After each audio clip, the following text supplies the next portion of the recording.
ये है talks news network और आप देख रहे हैं पॉलिटॉक्स, राजनीति का कच्चा चिट्ठा।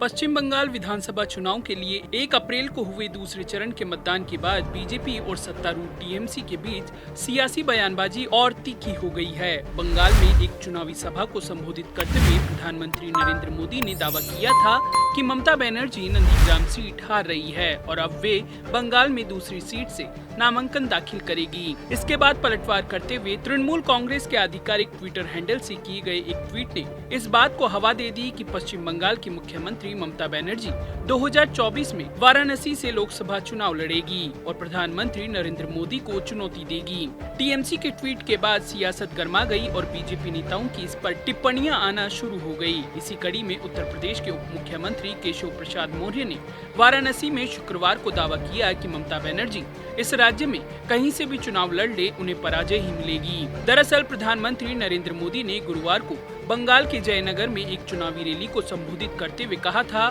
कि दीदी, क्या इस अफवाह में कोई सच्चाई है कि आप दूसरे निर्वाचन क्षेत्र से अपना नामांकन दाखिल करने जा रही हैं? पहले आप नंदीग्राम गए और लोगों ने आपको जवाब दिया। यदि आप कहीं और जाते हैं तो बंगाल के लोग आपको जवाब देने के लिए तैयार हैं। इस पर पलटवार करते हुए टीएमसी ने गुरुवार देर रात ट्वीट किया कि दीदी नंदीग्राम जीत रही है और दूसरी सीट से चुनाव लड़ने का सवाल ही नहीं उठता।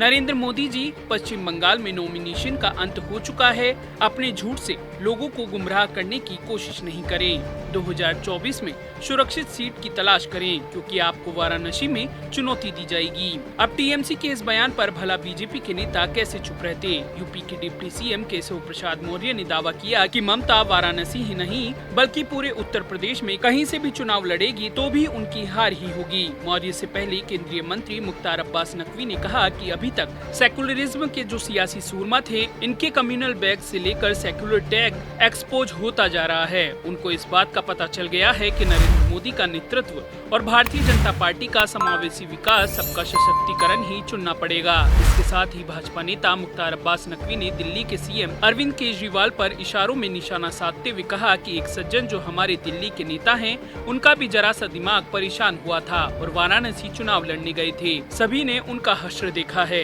इस तरह की गीदड़ भभकियां बहुत एक्सपोज हो गई हैं और एक्सपायर भी हो गई हैं। टीएमसी के लोग भी हार के बाद अपना दिमागी संतुलन ठीक करें।